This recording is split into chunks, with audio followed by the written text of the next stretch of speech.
ربنا تقبل منا إنك أنت السميع العليم وتب علينا إنك أنت التواب الرحيم من الشيطان الرجيم بسم الله الرحمن الرحيم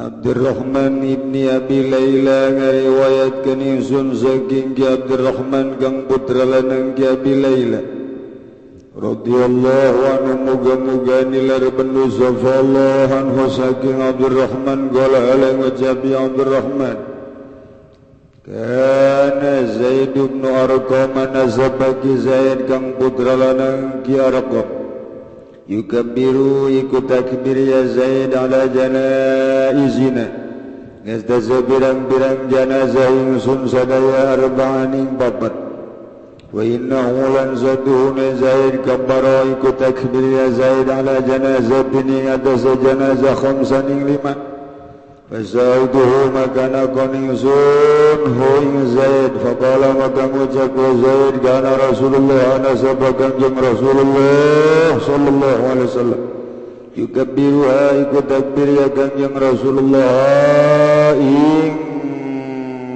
khamsa rawahu Muslimun musjaritakeun hawi hadis sapa Imam Muslim lal arba'ah An Ali radhiyallahu ta'ala anhu dan riwayatkan saking Sayyidina Ali moga-moga nilar pendosa Allah ta'ala anhu saking Ali anhu saduhuni Ali kau kabbara ikut takbir ya Ali ala Sahl ibn Hunayf ingatasa kisah kang putra nang Hunayf sitaning enam ugalalan wajabi ya Ali innahu badriyun saduhuni ya Sahl iku kang bangsa Badar Rawahu Sa'id bin Mansur ngariwayatkan ing hadis sabagi Sa'id kang putra lanang Mansur wa Sahih Bukhari tawi asal hadis iku tetep ing dalam Bukhari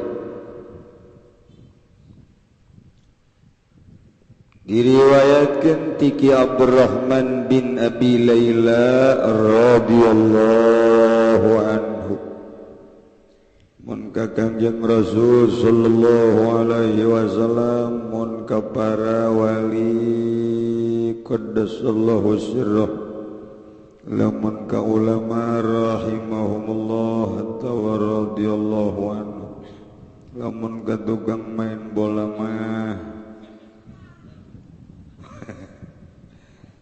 la'anahullah kasetana tapi nu nyanding ieu cenah Ki Zaid bin Arqam nyalateun mayit takbirna 4 haju bareng nyalateun deui 5 takbirna beda ta Zaid tak urang ge bisi di lembur aya nu 5 mitoha nu paehna leuwihan hiji sebabnya mereka nikmatan atuh kuring naroskeun ka Zaid punten mama kotak birna 5 biasana 4 kuring pernah babarengan jeung Kangjeng Rasul takbir teh pernah 5 oh masya Allah Ki Sayyidina Ali mah lain kitu yen sajana Sayyidina Ali kungsi takbir nyalateun mayit nu nami Sahal bin Hunayf genep nya malah genep takbirna teh jadi ulah naon kitu kaget ya lamun aya nu nyalateun genep atawa 7 komo besi aya Habib Rozak nyalateun mayit nyana imam 11 tewak rante barang ditajakeun kunaon Mama Zaid kok genep wow innahu badariyun sebabnya pernah kungsi atau kungsi perang Badar lain deui jadi boga nilai tersendiri lamun urang ngaji hadis bae cara Muhammadiyah jeung Persis moal beres lantaran lain dahareun urang hadis mah mufassirun lil Quran hadis ditafsiran ku qaul ulama qaulul ulama mufassirun lil hadis wal hadis mufassirun lil Quran. Jadi orang mah ulah langsung nyokot hadis lantaran can bisa mana nu kudu dicekel mana nu ulah. Geus kulantaran urang mah lain ahli hadis teh nyaho sasakalana iraha turun hadis ieu iraha asbab burudna teh nyaho. Sebab teu pernah masantren aya hirup di lembur pondok datang ka paeh lain pondok teh mah. Dagang karung.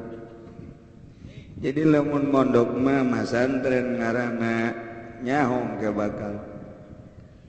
Munta kula pernah nyalatin di Tangerang babarengan jeung profesor. Barang beres nyalatin kulancan nu sejen. Pas profesor bertindak selaku imam maju kunyana di awean. Ayo siapa yang mau berjamaah dengan saya? Malah ya panitia anda segala. Kebenaran awewe ge diajakan nyalatin. Mantap cekulai. Mun garelis mun jore mah nya jorenya salah. Ai geulis mah deres we urang. Pan ai geulis mah seungit. Namun nu jore bentep. Beda beungeut eta mawa. Masal geulis bete ka ambu bau teh kasirep ku geulis. Bila mun jelema jore geulis seungit ge bau bae karasana. Eta kitu sebab anu nyebutkeun geulis jeung jore hawa nafsu. Awewe titah nyalatin ku kula ditentang. Enggak boleh perempuan nyana molotot, polototan deui geuing. Sapira ngadu molotot. Ternyata warenganan profesor anu boga Islamic Center di Tangerang ketika Haji Sadeli maut sebagai tua DPR Tangerang di zaman Buhdi ada dulur ka dieu. Jadi nya nama rada Muhammadiyah, lain rada Muhammadiyah we gitulah. Gimana-mana kula diulah. Nyana molotot ka kula teu kicep molotot deui ka nyana. Pasti kana nanyakeun, aing geus siap. Ngajawab bener bae beres sholateun nanyakeun nyana, dari mana ente? Saya asli penduduk sini, ente yang bukan asli. Kagetin nyana. Kok tahu saya bukan asli? Di sini semua tidak ada Muhammadiyah, Kabupaten Tangerang ahli sunnah wal jamaah semua. Jadi menurut aturan ahli sunnah wal jamaah perempuan tidak boleh nyolatin. Wah, kamu sembarangan. Tugasnya apa perempuan? Nyangu.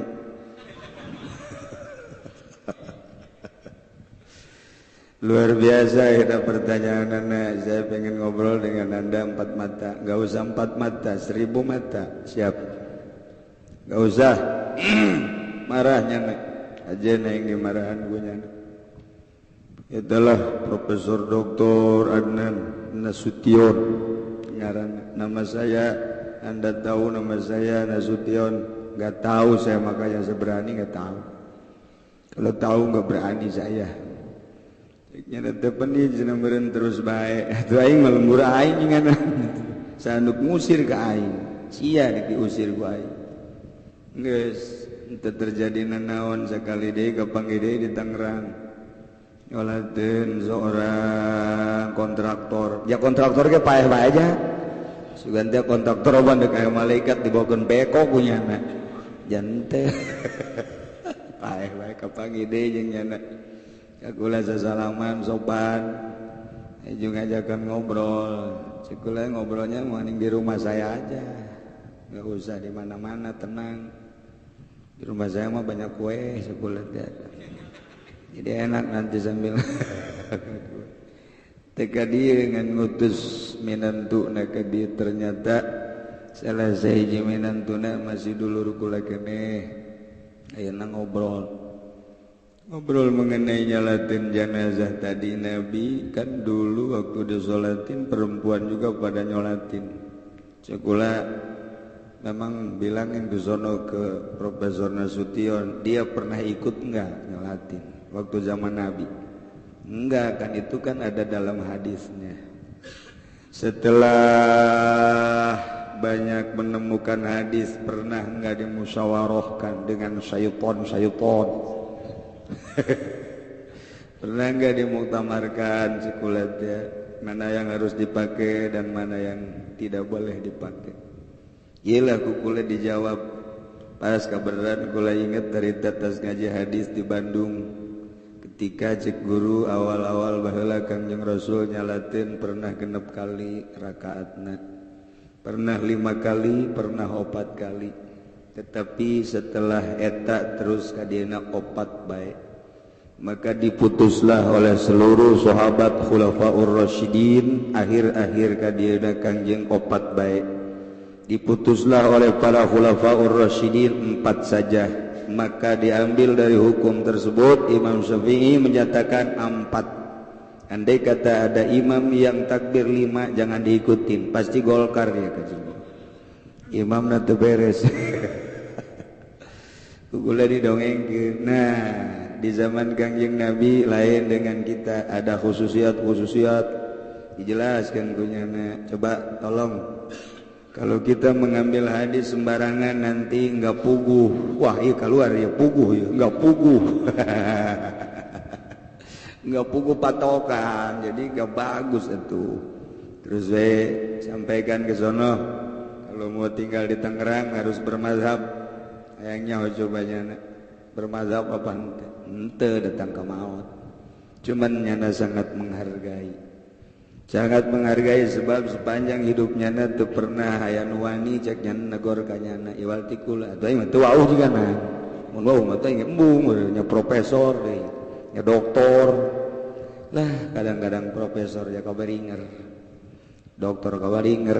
Lantak santri mah teu pernah sieun sebab santri mah emang santri juga na. Kasieun heran santri mah teu nyaho bodoh ge. Padahal dirina bodoh kasieun teu tolol da sabarata santri. Eueuh kasieun jadi ngaharapan profesor ngapan dokter sabodo profesor dokter nang jelema ieu bener jeung salahna mah kadenge ku urang. Nah ieu urang nya hoy hadis ieu oh Kangjeng pernah nyalateun 5 kali takbir, pernah 4, pernah 6 tuh. Urang kulantaran ngaji hadisnya nu mana nu kudu dipake eta nu hese. Kulantaran lieur geus aing mau nyalateun lieur. Ieu 5, ieu 4, ieu 6 lah geus teu hayang entek tilok nyalat. Ai sholawat mah dicok. Rohim tuh pagawean geus. Nah iyalah 2 hadis geus jelas. Zaid bin Arqam nyalatin berbagai jenazah 4 kali. Kemudian nyana pernah nyalatin takbirna 5 dengan dalil pernah Kangjeng Rasul dia takbirna 5. Sayyidina Ali takbir nakbiran jenazah ngaran Sahal bin Hunayf genep malah. Begitu ditanya enteng jawabanana bedakeun lantaran nya nama Badriyun. Masya Allah, dari berbagai hadis Bukhari, Muslim, Sunan Nabi Daud dan lain sebagainya untuk menetapkan keputusan hukum para mazahib mencari mana nu paling mutamad, mana nu paling kuat untuk dijadikan anggaran umat katukang. Masya Allah, alhamdulillah ka para mazhab.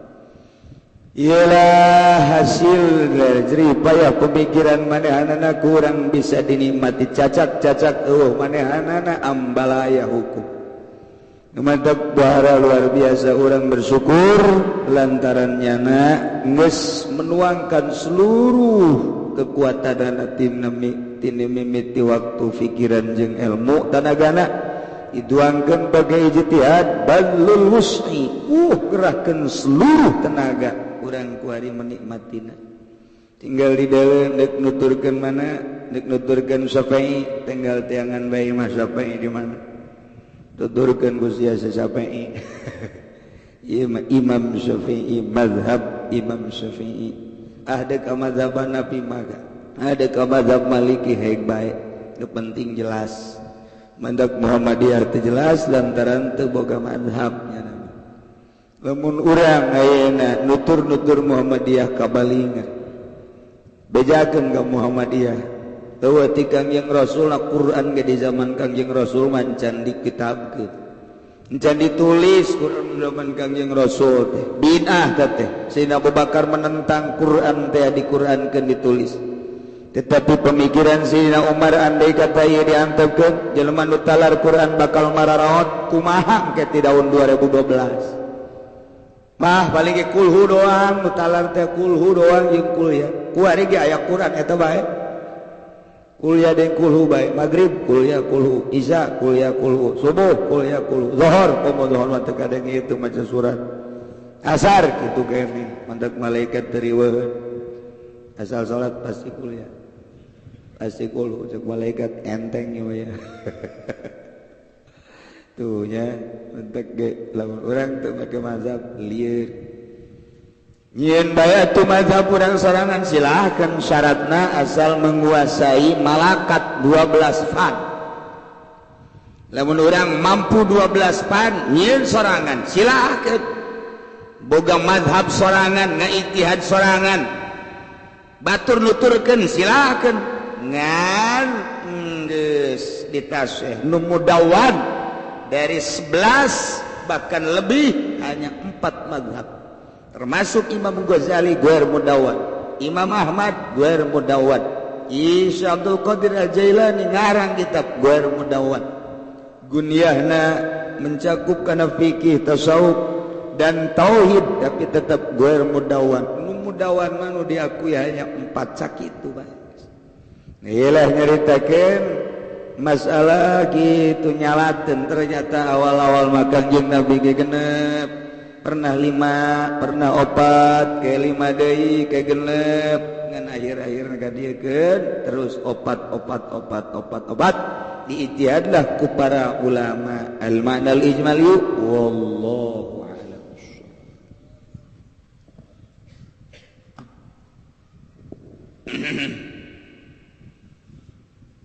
A'udzu billah sampai keur bener kena jelas. A'udzu billahi minasy syaithanir rajim. Bismillahirrahmanirrahim. Ayat tajmaman. Falasbahu ta'zum bisyarafil arwah maka utawi pirang-pirang jasad Wabung yasbah kalawan moya pirang-pirang ruh Fa'in kanatir ruh maka lamunana apa ruh ya arifatan billahi kukang marifating Allah Muka syafatul asrar Muka syafatun li asrar zatur kang muka syafah kadua pirang-pirang rahasia zat Kanal badanul ladzi tawa alaiha aziman syarifan maka apa badan kang awangguya badan alaiha ing atas ruh syarifan iku kang mulya uktabasu minul anwar kang denalap minhu saking badan apa pirang-pirang cahaya wal asrar lan pirang-pirang rahasia wa tabarraku bihi hayyan wa mayitan lan den alaq barokah apa bihi kalawan badan saking arah urip lan mati wa yazdahimun nasu ala qabrihi lan dedesekan sapa manusia ing atas kuburanane badan wa yustasfa bi turabihi lan den alaq paras apa kalawan tanah kuburanane abadan. Mun urang keur ngabahas masalah wadah jeung nu diwadahan bisa mulyana wadah teh kudu diwadahanana. Gelas eta bisa mahal ketika dieusian ku cai susu aya hargaan. Gelas eta bisa dijual mahal lantaran aya kopi. Gelas eta bisa dibareli ku batur lamun di jerona aya cai esan. Ketika gelas eta kosong atuh ditoler-toler bae ku batur lantaran eueuh eusian. Atawa aya eusianana cai aqua 2 tang ngebuleudeg beuteung. Gimana nginum cai aqua ngabudeg-deg nu teu akur mah. Jadi tergantung kumaha eusina sakumaha kamari. Nah iyalah. Jadi wajadta zurub mutafawiyatan fi syarab wal ulu ala hasabi mazrubatiha. Nili kumaha nu diwadahanana baik asbah awak ngawadahan roh atawa azminah zaman atawa amkinah tempat. Zaman bisa mulia lantaran di zaman eta ngawadahan nu mulia. Tempat bisa mulia lantaran ngawadahan nu mulia. Itu keneh jasad bisa mulia di mana ngawadahan nu mulia. Cek di dieu falasbahu awak-awak kurang ta'zumu bisa mulia bisyarafil arwah ku mulyana roh. Fa in kana tirruhu arifatan billah lamun roh na ye jelema roh anu makrifat ka Allah anu geus mukasyafah kana berbagai rahasia zat Allah atuh badan anu ngawengku kana eta roh model kitu agung tur mulia. Awak kurang bisa mulia kumaha eusina kumaha rohna moal kaharti lamun urang nyaritakeun hiji jelema potongan awakna mah hideung potongan awakna mah jore mun diangsongkeun ka awewe moal anu bogoh neuleuh kumisna hideung lain putih lain barem.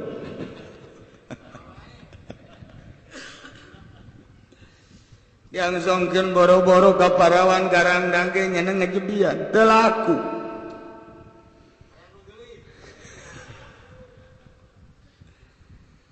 Jelema hideung jelema pendek nuluy jasadna. Tapi ketika seseorang ieu mengasingkeun diri ka gunung, ngasingkeun diri ka leuweung, ngasingkeun diri di jero kamar bae geus teh hayangeun milu-milu jeung karamean dunia istuning ka Gusti we juntruk diatur ibadah ka Gusti Allah sesuai aturanana matana diatur Gusti abdi dibere titipan mastaguk mata ku Gusti cak Gusti ulah sambarangan dula deuleu sakahayang nafsu anjeun maka abdi rek ngagunakeun mata titipan ti Gusti rek dideleukeun kana aturan-aturan Gusti moal dideleukeun sesuai jeung nafsu. Abdi beat ka guru abdi rek ngalaksanakeun ibadah ka Gusti sesuai jeung aturanana matana teu pernah jelalatan boro-boro awewe nu jore nu geulis ge geus bete hayangeun bae nele pemandangan dunia tiasa kadar tafakur we ka Gusti begitu nele gunung Gusti maha kawasa Gusti nu ngadamel gunung begitu nele laut Gusti maha kawasa nyieun laut raja mana presiden mana jawara mana nu bisa nyieun laut moal aya begitu nele kota Gusti kakawasaan Gusti presiden mana raja mana nu bisa nyieun nagara jeung kota pas kabeneran aya nu geulis Gusti kakawasaan Gusti nyieun makhluk Gusti geulis amat hayang abdi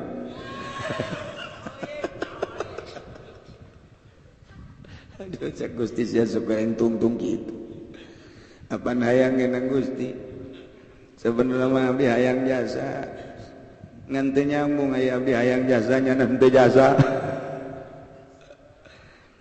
iyalah digunakeun ku urang sesuai jeung aturanana geus puguh salat geus puguh puasa geus puguh zakat geus puguh haji geus teu kudu dicaritakeun urusan para wali mah lain nyaritakeun anu wajib jeung nu fardu tapi bagian-bagian nawafil jeung fadilah seakan-akan ngalaksanakeun nawafil eta kos fardu dina pada istiqomahna teu meunang ditinggalkeunana geus bedang ke jelema anu dumadeus ka Gusti per detik jeung per menit ketika tinggalin aya qada lain bae nu fardu jeung nu wajib qada teh sunah dikodoan geus moal kaharti ku urang antara aya jelema tinggalin salat sarakaat teu berjamaah nyana dua tinggalin berjamaah nyana 27 kali salat sebab pun berjamaah boga ganjaran 27 ku hari geus eueuh nu diajak berjamaah sorangan salatna ngan 27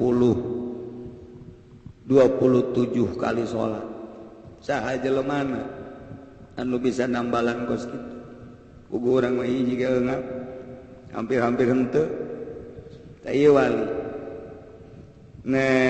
ngabersihan badan berangkat tina hate ruh teh supaya bersih lantaran ruh urang asli nama bersih di kotoran zodeh ku mata jeung ceuli mantak ku Gusti Allah dibere dina Al-Qur'an penjelasanna Hal ata 'alal insani hinun minad dahri lam yakun syai'an madhkura inna khalaqnal insana min nutfatin amsyajin nabtalihi faja'alnahu sami'an basira ngadamel manusia tina sperma jeung ovum dicampur aya cai mani lalaki doang eueuh opung awewe moal jadi manusia paling ge bau hangru doang kitu gene cai mani awewe doang teu dihijikeun jeung cai mani lalaki moal bisa hangseur tapi dihijikeun cai mani lalaki jeung cai mani awewe diproses di jero beuteung jadi Habib Rozak sakitu bentukna sakitu kaayaanna geus wari ku Gusti Allah dibere sami'an basira dengekeun ku anjeun deuleukeun ku anjeun ka kawasaana tapi urang mah deuleuan lain dipake bertafakur dedengean lain dipake tafakur edahan pake sesenangan neuleuh sakumaha nafsu urang mata urang teh resepkeun mun neuleuh nu indah-indah hayu nafsu urang dihayukeun ngahayukeun mata malah eueuh di lembur ngahaja ka puncak nyenangkeun mata duit aya kendaraan aya awak sehat jabatan aya ceuli resepkeun jasa mun ngadengekeun suara nu indah-indah geus eueuh di lembur ka hotel terus kuari mimiti jaipongan terus kadangdutan terus kan non gitu ngaranna berbagai-bagai suara-suara baik manusia maupun musik teu betah geus di Indonesia mah jangan sakikituna doang kaditu ka Inggris ngadengekeun berbagai alat-alat musik nu ngamainkeun kelas internasional geus eueuh di Mesir di Inggris wa ka Amerika ka Mesir aya tari perut langsung di itu sakumaha urang we na ieu roh kahijab roh kahijab teu wauheun jeung Allah kahijab roh tapi urang mah alhamdulillah jadi terus pesantren terus berusaha tina 1000 santri geus bagus aya anu 100 ge nu wauh jeung Allah jasa makrifat tina 1000 ku hiji ge geus pohara jasa warima boga maksud dededesan jeung Gusti Allah diatur urang arawak urang teh sehingga pengaturan jasad beres make syariat kuari pengaturan ruh make toyaqoh terus diutar diatur make zikir make tafakkur make muraqabah makin ka dieu makin hebat makin istimewa makin bersih hampang bisa hiber kawa kurang teh kahalangan guna naon mun ruh nangis bersih hiber bisa lain lalagaan hiber teh hiber bebeneran lamun urang guari roh urang bisa hiber teh hiberna lalagaan keneh urang teh guari inget ka alam kubur keur hiber roh urang ka jero kubur urang teh inget ka yaumul qiyamah mahsyar roh urang keur hiber ka mahsyar urang teh hiberan roh urang teh kabeneran kuari mah urang hayang nyaho ka bali ka kute hiber ka kute neuleuh pingping padahal mah di jero kamar urang sorangan bae dihayalkeun ku urang pantai kute waduh luar biasa Belanda di dinya geus teu make sempak-sempak aja Inggris Jerman Jepang waduh masyaallah nyelap urang berbes hiji keur mah hideung moe tambah hideung Orang bule mah moe teh hayang rada hideng lantaran boga kulitna onar, boga kulitna berem putih geus balik ti dieu karageden barang datang ka lemburna, wih bagus amat kulit jadi saw matang. Inilah berkat di negeri tropis Indonesia di Kute geus dikunjungi ku urang luar negeri. Urang Indonesia nurutan nyana moyan urang moyan. Tadi di dina ngesi dengan itu jadi leteng. Barang balik pajar uwa. Udah salah. Emang orang Indonesia satu turut-turut nama. Ngatur moe milu moe. Tala lakur jasa. Jadi roh orang teh hihiberan. Eta teh kadeuleu tah ku ahli marifat tah hihiberan roh urang teh. Tah cenah mah nya. Roh urang teh hiberan ku ahli marifat maka deuleu buktina Mama Ilyas ketika maot pan katingali ku Mama Sobari di deuleu waduh roh Mama Ilyas naik maot berarti kadeuleu kan roh ya Allah ya Rabb tak ku ahli marifat mah teu ngaromong we oh kitu mah cenah nya ge bisa deuleu hitut aya roh kada takorak sia meureun aya teh lain kadeuleu kambe.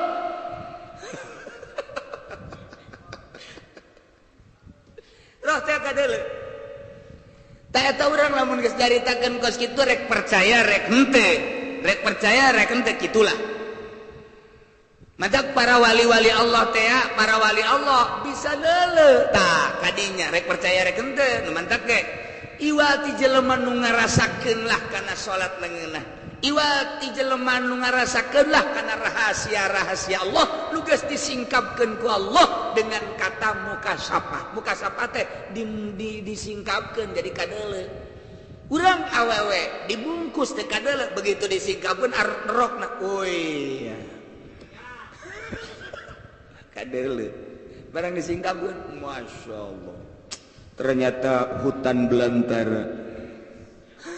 Kadeuleu singkap. Nah, ieu mah maknawi. Ihijab maknawi disingkapkeun ku Gusti Allah. Plek, masyaallah. Nah, geus lamun bangsa maknawi lelembutan kadeuleu, roh kadeuleu. Wah, dina Al-Qur'an ge yasalunaka anir ruh qulir ruh min amri rabbi. Pan gelinganan kos kitu, bener jasa. Lantaran ruh min amri rabbi mun eta ruh urusan pangeran mun ku Allah dek dideleukeun eta ruh ka urang naon hese mah teu meunang soteh dijelaskeun roh teh kieu roh teh kieu teu bisa lantaran teu masalah lelembutan tapi lamun urang waringan urusan lelembutan urus ku urang lelembutan awak urang timimiti latifatul qalbi latifatur ruh latifatus sir latifatul khofi latifatul afala latifatul nafas latifatul qalb. Berarti urang teh geus bisa ngurusan masalah lelembutan di awak urang. Coplok engke roh urang teh bisa ngahiji jeung arwah-arwah muqaddasah. Ngahiji teh geus bisa nempo ruh si anu. Ngarep-ngarep kadatangan Zaki ya Kiai. Lumayan kamari sekupi. Ku ari masukan meong. Kadeuleu gambaran-gambar lirik mata.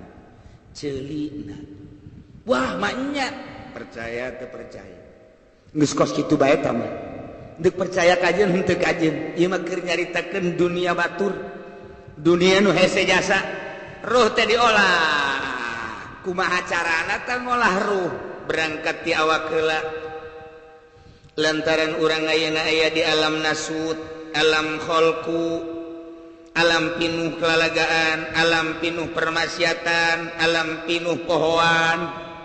Kuari kurang dilempeng-lempeng melalui syariat, pas jeung aturan syariat. Kuari urang urusan roh, ndek nyaba ka alam malakut. Otomatis atuh ieu rohna dibersihan bareng jeung ngabersihan zahir.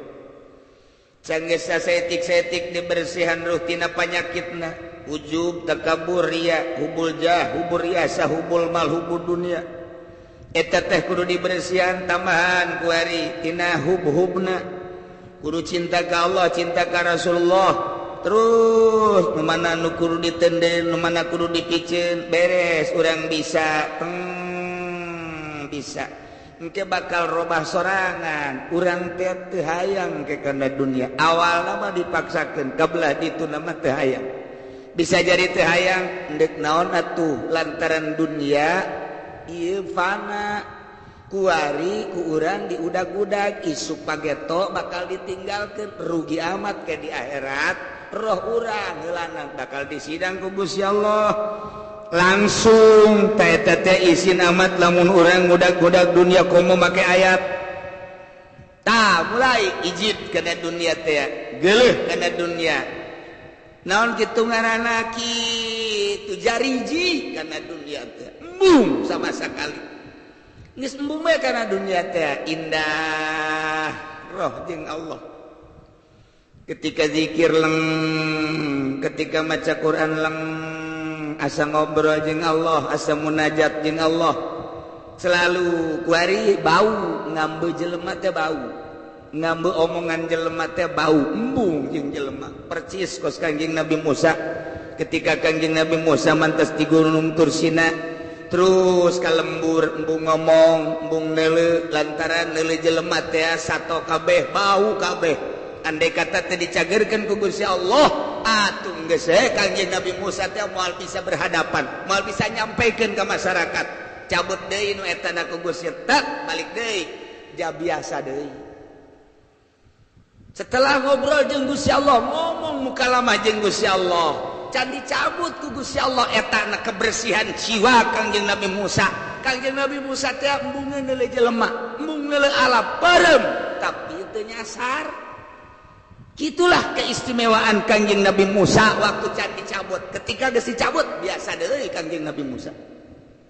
Nah, ketika Kangjeng Nabi Musa dipanggil ku Gusti Allah, padahal harita jeung pamajikanana aya seuneu, sedengkeun poek bebeja Kangjeng Nabi Musa ka pamajikanana putri Kangjeng Nabi Syuaib di dieu heula. Dek ka mana kakak? Dek neang seuneu, urang teh kapan poek? Ulah lila atuh Kak, bangga. Ieu teh gambaran seuneu teh sakadar seuneu cek zahir mah, tapi kesedot ku magnet Gusti Allah. Pamajikan nu sakitu geulisna keur meujeuhna luar biasa pika cintana, anu dedeuheun biasa pamajikan ka Kangjeng Nabi Musa, tapi eleh ku seuneu ditinggalkeun pamajikan nu babarengan jeung Kangjeng Nabi Musa. Ulah ngabayangkeun pamajikan urang jore nyungir. Ieu mah pamajikan nu seungit, geulis luar biasa. Masya Allah, mun dibuka bitisna cedaan. Pan urang mah barang dihitung 99, asma Allah nempel di dinya ngan cedak. Tah, ieu mah lesa. Masya Allah. Tapi ketika neuleuseuna, eueuh nanaonan, teh pamajikan teh cicing di dieu, tungguan kakak deuk neuleuseuna heula eleh ku seuneu. Secara zahir mah kos kitu, tapi lamun diterjemahkeun lain sambarangan seuneu, panggilan Allah dibentukeun seuneu. Urang ge pan kitu, pamajikan sakitu geulisna ketika urang hudang peuting, tahajud neuleuh nyingkap teu jadi. Aduh, eleh kuping-ping dua. Cek nyana indahan ieu jeung tahajud. Tungguna mah boro-boro tahajud subuh ge henteu. Ka eta urang Cikupa teh ka ditu. Teu beres. Nah, wari mulai dirapian, bersih roh.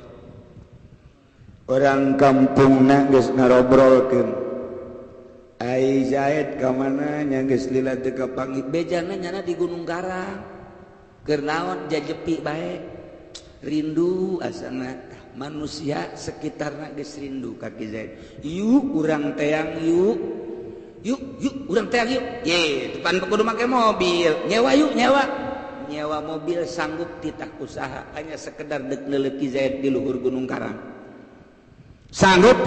Nu boga mobil sorangan, panggilan Allah kasedot ku nur ilahi Allah. Kapanggih di ditu. Mung kapanggih janana jeung jelema di jero bae. Pulan. Ya kami ye teh lembur di itu ye, salembur jeung anjeun. Geus didinya bae kula mah teu kaburu lep eueuh sora. Teh hayangeun kapanggih. Geus tiba di jero bae zikir ka Gusti Allah.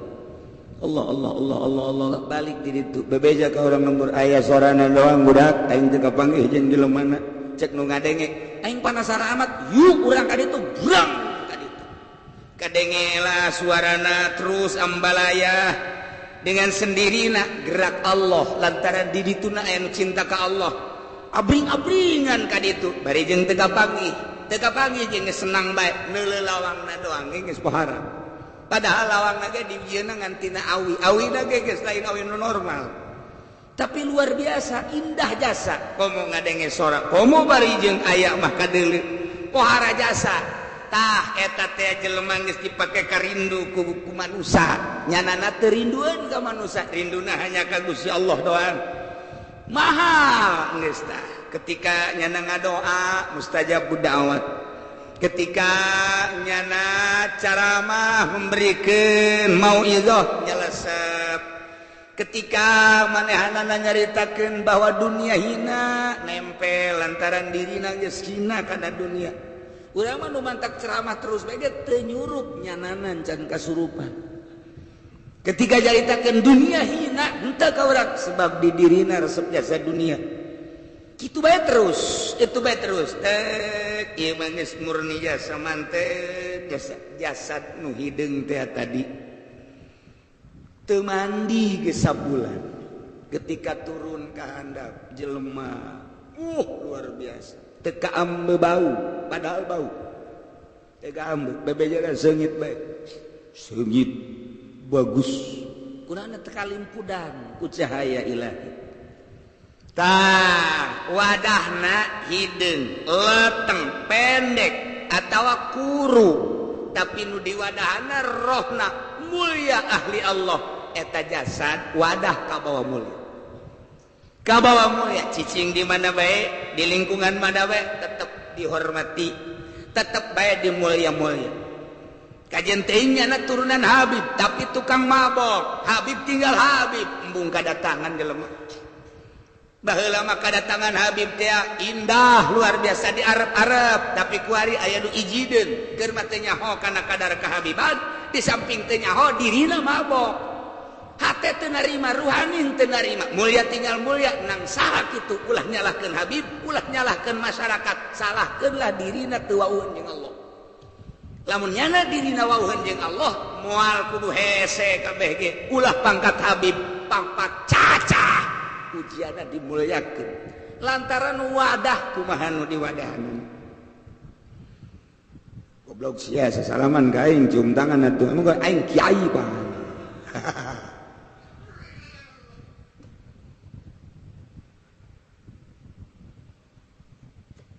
tuh nya gitulah ieu urang lamun carita alam ruh terus nangis mulaya pohara mantak cak di dina paing kana tiru haripatan billah lamun roh maripat ka Allah wauh jeung Allah kemudian mukasyafah kasingkap kana rahasia zat Allah bisa nganyahokeun rahasia zat Allah dakwa Allah kapan disingkapkeun nayalah kanal badanul ladzi tawa alaiha awak anu ngawangku kana roh nu mulia bisa jadi aziman syarifat yuktabasu minhul ama anwar bisa katembong kadeuleu kacokot cahaya manawi neuleuh beungeut nama hideung tapi kadeuleuna bercahaya wal asrar jeung berbagai rahasia wa yutabarraku bihi hayyan wa mayitan jelema teu kudu dititah menta berkah hese eta mah kos kitu mah tama urusan Allah nu ngagiringkeun Allah kajian teuing wiridan bae hudang ti peuting bae ge aya ku Allah henteu digiringkeun henteu lantaran lain ahli Allah kadeuleuna aja biasa bae malah dahar malah tilo puasa tapi Allah geus ridhoeun lantaran geus bisaeun nyana teh ngatur-ngatur ruhani di alam barokah geus jelema kabeh hasud bakalna anu teu nyahoeun mah si eta budak kamari ya ibadah teu kadeuleu maca Qur'an teu kadeuleu puasana ditahan jelema ulah sok benta berkah ka dinya ka aing ban aing mah kolot aing kiai helaan aing jeung nyana jadi kiaina tetep bae ruhani teu bisa nyambung ruhani menang nyieun Allah jeung ruhani ahli Allah tahan ku sabaraha kompi moal bisa bilukan jojore terus moal bisa ajen kukumah ge rahasia Allah geus jingkap di dirina ngan teu ngomong dirina batal mun ngomong bakal dipenta berkah ger hirupna geus maot lagi sarua bae nu mantak wa yazdahimun nas ala qabrihi jelema jararah hararese diulah-ulah ge jararah bae nu mantak Gus Dur teh teu katahan per harina sabaraha ratus mungkin ribu aya kuari daftaranana per minggu kula pohoan sabaraha ribu diulah-ulah saha nu ulahna moal bis dihayu-hayu titah zarah ka Soeharto malah Habib Rozak geus dibere duit titah zarah ka ditu duitna mah dicokot jarana mah teu hawal Soeharto dikerahkeun kabeh bupati jeung camat titah merean minyak kikudoli ge kabagian nya teh eta minyak naon kana merekna teh Haji Budali naon kana jeung kecap atuh tita jarah ka ditu teh jarah tetep bae hese bae ruhani teh nyambung lain ahli Allah bisa nyebutkeun kos kitu di dieuna tertera wa yazdahimun nas ala qabrihi dibere hayang bae Bung Karno titah diulah-ulah di zarahan sabaraha kiai nu ngaulah ngazarahan ka Bung Karno sabaraha politisi nu urang ngazarahan ka Bung Karno teu katahan kiai nu ulah nyitah nu ngaulah-ulah ngazarahan ge zarah di Garut aya kiai ngaulah-ulah zarah ka Bung Karno ulah tama lain wali ulah sapira tama pejuang ulah sekian tahun nu ngaulah-ulah zarah cak muridna mama keur ieu mah ngaulah-ulah lah loba omong nyaho cek nya di Bandung almarhumah abah besi ka ditu zarah bae bah panjana mah lain wali nyaho bae urang mah penting wali geus bae zarah bae nu nyarahun zarah bae Gus Dur sering jasa zarah ka Bung Karno nah eta teh hese kos kitu diulah-ulah zarah bae dititahan ka Soeharto saha nu daek zarah hese teh kos kitu kuari stop kita ulah zarah ka Maulana Hasanuddin moal bisa kuari coba dititahan kita zarah ka sanu geus bae eta bupati teh eta embung malah anakna ge tilok zarah haol ge geus tilok geus hese teh mah kos kitu mentak dideuleu sanggeus maot loba nu zarah wali geus bae sakitu bae teh mah lamun eueuh nu zarah lain teh mah paling karab solihin atau biasa bae asal geus maotna loba nu ngazarahan lain sambarangan roh mah teu bisa dibobodo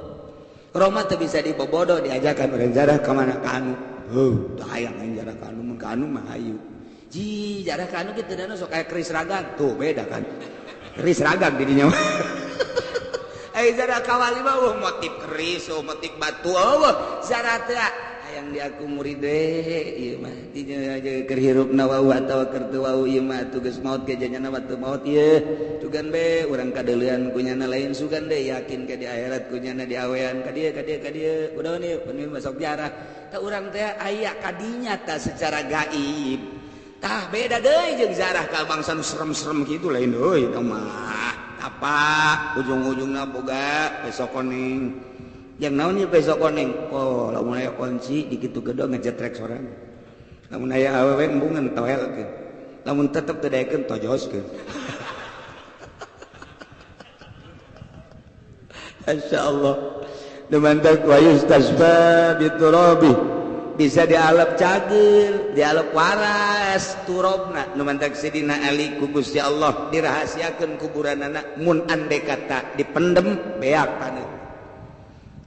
taneuhna kuari eta si Kangjeng Nabi jeung Sidina Abu Bakar jeung semua mun teu ketat masyaallah lebu makom Kangjeng Nabi aya nu mawa dibawa ka dieu ka Indonesia diteudeun lebu nu asli tapi sing ade loba nu teu asli ieu mah aya kebenaran kiai urang Cirebon dibere nyana wau aya lebu nu aslina eta deudeuh jasa ka lebuna da lebu kuburan ieu mah pan eta teh sabulan sakali dibersihan makom Kangjeng Rasul teh lebuna teh dikumpulkeun urang Cirebon kiai anu pernah kapanggih jeung Kangjeng Nabi Qadir Eta teh pan aya daftaranna nu pernah Kangjeng kapanggih jeung Kangjeng Nabi hadir teh aya daftaranna di Cirebon sabaraha di Banten sabaraha urang mah teu nyaho mantak ge tanyakeun ge saha nu pernah kapanggih jeung Hidir hayang ka dinya Hidir mana ieu nah ya hiji kiai urang Cirebon pernah kapanggih jeung Kangjeng Nabi hadir kemudian nyana aya nu bere tah lebu makom Kangjeng Nabi asa Kangjeng Nabi bae diteundeun dihandapeun di angge teudeun dihandapeun angge eta mah asa ngimpi asa henteu tapi sare ngan asana kakarak ner doang sare kitu kapanggih jeung Kangjeng Nabi ngobrol jeung Kangjeng Nabi mantap ti harita tanyana teu kaluar-luar kemudian ka Gusti juhunkeun Gusti abdi geus resep jasa ieu kapanggih jeung Kangjeng Nabi lamun abdi ayeuna dipanjangkeun umur bakal nambah dosa abdi mah manding maotan 40 poe teh maot daftaran nu pernah kapanggih jeung Kangjeng Nabi hadir sampekeun ka ayeuna aya daftaranana tah mantap coba urang deuleu daftaranna di ditu aya barang aya kapanggih di Cinglu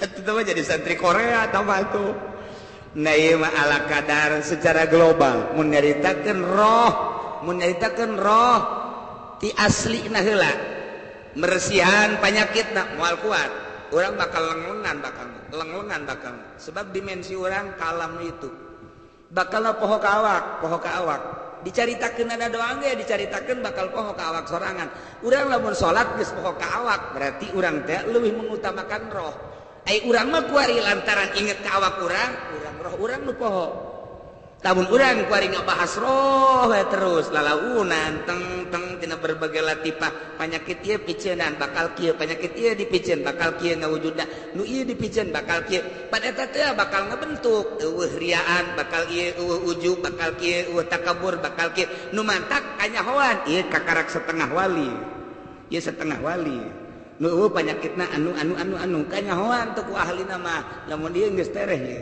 lamun ieu kamari geus hampir jadi ngan kabere ku atut turun deui kanyahoan